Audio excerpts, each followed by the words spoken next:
Là, en fait, on est déjà dans la proposition sur le contenu. C'est exactement ce genre de choses qu'on peut venir proposer sur la première consultation. Comment on aide, on contribue. Ça peut être des créations de rendez-vous, ça peut être une autre manière de rencontrer les gens, de les faire venir à nos conférences de rédaction, aller les voir. Enfin, voilà, c'est exactement le genre de choses. Donc là, je ne vais pas me prononcer sur ces propositions, puisqu'après, l'idée, c'est que ensemble, déjà, les gens puissent voter pour nous dire quelles seront pour eux leurs priorités.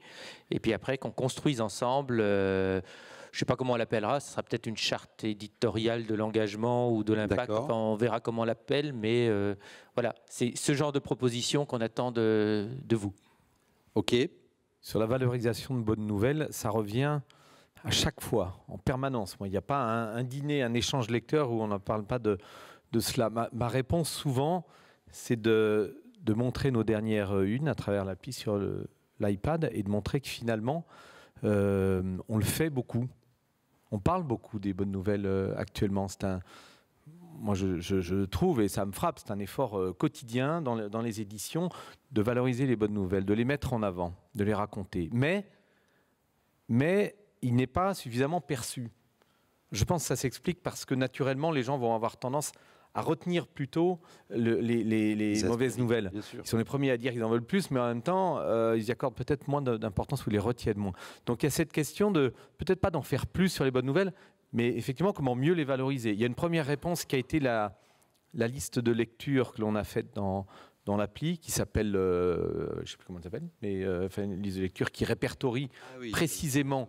Ça fait du bien. Ça fait du bien. Voilà, typiquement, c'est ce que l'on doit essayer de faire aussi, c'est-à-dire mieux mettre en avant, mieux valoriser ce que l'on fait déjà.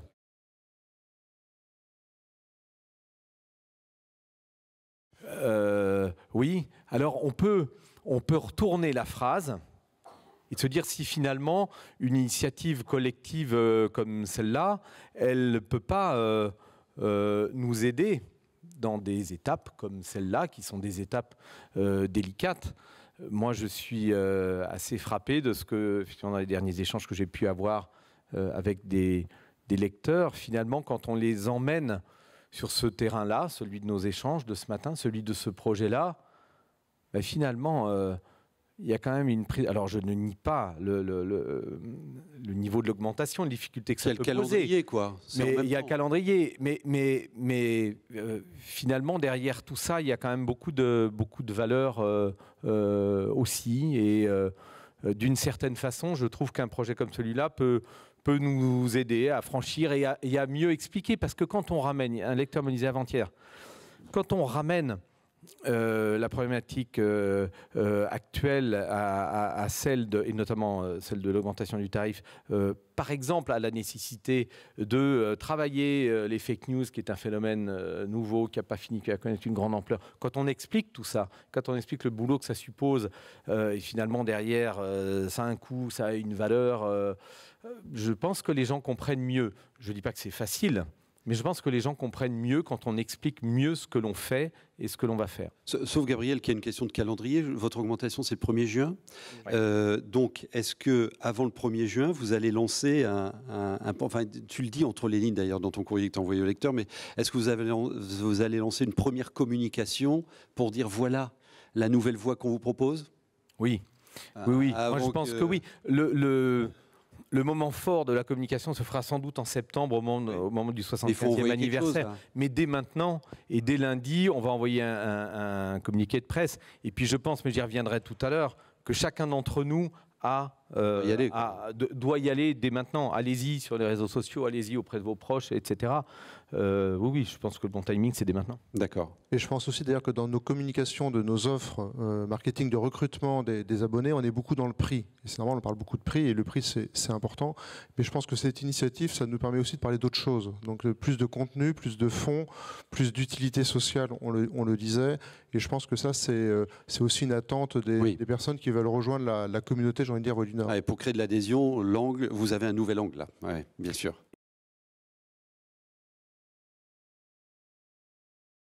Moi, je trouve ça très sympa. LVM Solidarité, c'est né spontanément, il y a quelques mois maintenant. C'est très chouette.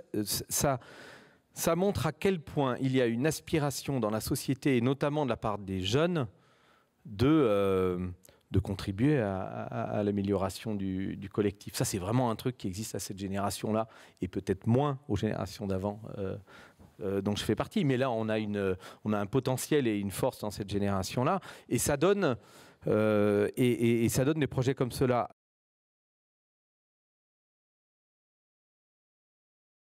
Alors, il y a Stéphanie qui était localière il n'y a pas si longtemps, mais concrètement, le projet, enfin le travail sur le contenu, il commence maintenant, et donc avec tout le monde, dont les localiers.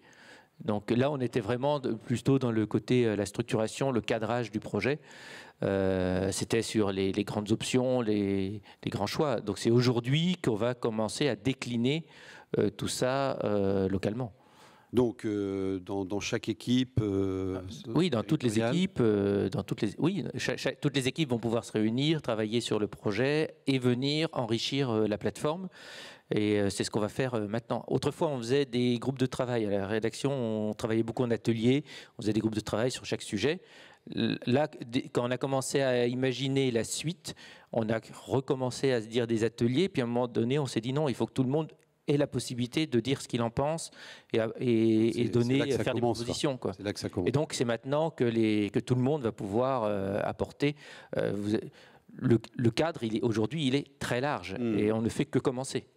Et il y a parmi les 23, et pas uniquement à la rédaction, des gens qui sont au plus près des habitants de la région, que ce soit des gens qui ont un profil plus commercial ou autre. Donc, pas d'inquiétude là-dessus. Je rebondis juste aussi sur ce que dit Pierre en disant chacun de vous, finalement, dans la salle, va devoir se demander, finalement, qu'est-ce que ça doit changer dans mon métier, dans mes pratiques, aujourd'hui, demain, ce projet-là, que je sois aux ventes, aux fonctions support, à la rédaction, au marketing, à la pub, etc. Qu'est-ce que concrètement je peux changer pour essayer de nous faire avancer dans cet objectif et cette raison d'être qu'on a exprimé?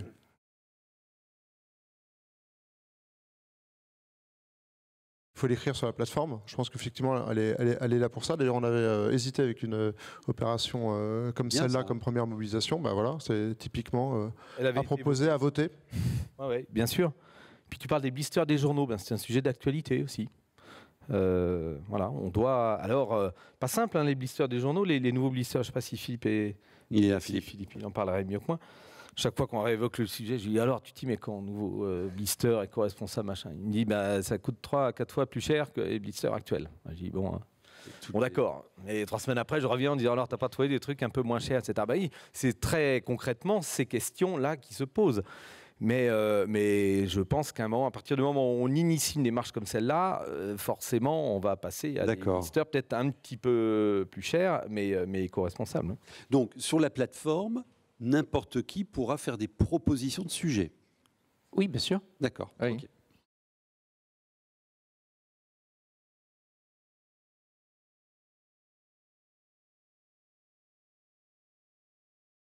Alors ça, le grand spécialiste, ça serait Guillaume, mais dans son panel, alors il me corrige si je dis une bêtise, mais il y a aussi des non-lecteurs. Alors c'est sûr que dans son panel, il y a beaucoup de gens qui lisent le journal, mais il étudie aussi ceux qui ne nous lisent pas. Mais peut-être qu'il faudrait qu'on le fasse encore davantage. Ah oui, ça vous engage à ça, là, ah oui, bien la sûr. Nouvelle Voix. Dans les dîners lecteurs, alors c'était pas le cas avant-hier à Cambrai, où là on n'avait que des lecteurs, mais Patrick et Pierre le savent bien dans les précédentes éditions, on a été à Arras, Boulogne, Valenciennes, etc.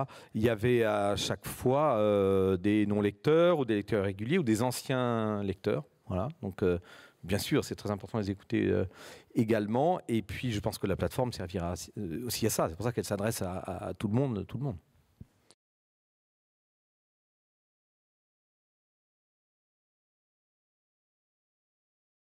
Alors ça, on est en train d'en discuter avec eux, parce qu'on se posait la question si la bonne idée c'était non pas de faire le défi vert, ça, on leur a même dit que c'était une super idée, c'était de savoir s'il faut qu'on multiplie les pages Facebook dès qu'on a une opération, ou si au contraire, Il faut venir enrichir déjà nos supports existants et les dynamiser en fait avec toutes ces initiatives pour qu'en fait ça se passe chez nous aussi. Et oui, la plateforme pourrait être, mais la page Facebook de Boulogne, on peut aussi à des moments la transformer, faire un peu d'événementiel. On est en train de travailler dessus avec eux là-dessus.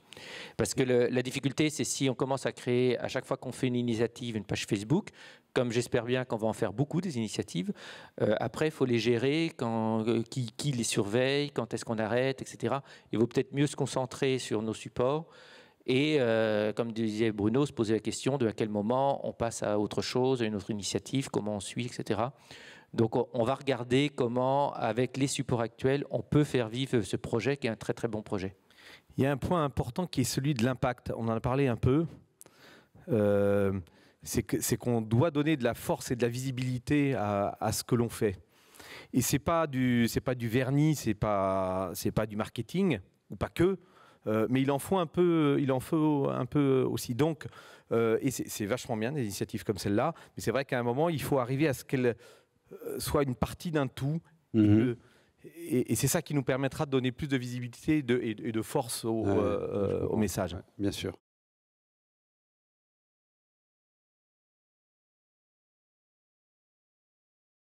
Je veux dire que je ne suis pas tout à fait d'accord. Je modifierais une chose. Se dire éco-responsable et vouloir donner l'exemple aux autres implique d'être irréprochable. Non, alors honnêtement, on ne va pas être irréprochable. En revanche, ça implique de s'y mettre et de progresser. Et de vouloir progresser. Voilà. Donc l'engagement, il est celui-là. Maintenant, alors surtout, on va en pointer des imperfections dans notre truc, hein, et on ne va pas être nickel dès le deuxième jour, ça n'est pas possible. En revanche, dès le deuxième jour, dès maintenant, oui, on va essayer de progresser. On va progresser. Et je pense que ce qui est important, c'est aussi d'être transparent, d'expliquer ce qu'on veut faire et de le mesurer, de le raconter. J'ai oublié d'en parler tout à l'heure sur la plateforme, parce que c'est moins pour l'interne que pour l'externe. Il y aura aussi une consultation possible où les gens pourront venir nous poser leurs questions. C'est-à-dire poser des questions à la Voix du Nord, pourquoi vous augmentez le prix du journal, ou pourquoi des fois vous mettez les noms de certains condamnés et parfois vous ne les mettez pas, ou tout ce genre de questions. Et là, il faudra qu'on s'engage à y répondre, à expliquer. Et en général, quand on explique, les gens comprennent plutôt ce qu'on... Et ils découvrent qu'en fait, ça c'est réfléchi et qu'on ne fait pas les choses par hasard. Quoi. Et que dans notre métier, on a également des règles. Et ça, des fois, les gens n'en ont pas conscience, en fait. Bien sûr.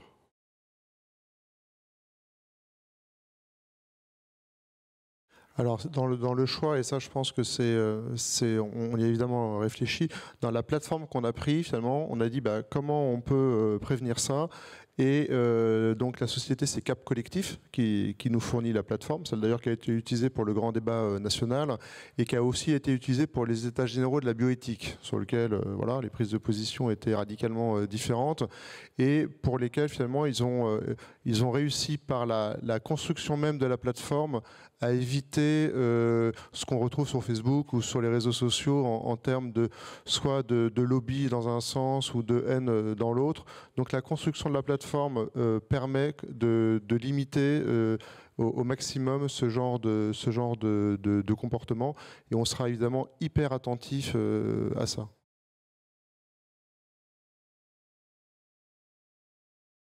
Non, c'est bien. Je peux en dire deux mots de ça. Oui. C'est pas une question. C'était l'objectif de cette matinée, c'est-à-dire que ça doit ressortir. Enfin, ce projet, il doit générer ça. Quand on regarde le manifeste, quand on écoute le manifeste, je ne sais pas si on pourra le réécouter d'ailleurs pour terminer la matinée. Je ne sais pas si c'était prévu. C'est prévu. Mais voilà, on doit sentir la fierté de cette région, de ses habitants, et la fierté d'en être un acteur utile qui fait avancer les choses. Et donc, fierté de travailler dans l'entreprise. Si on a ça, si on partage ça, je suis sûr que la partie est gagnée pour la pérennité de l'entreprise.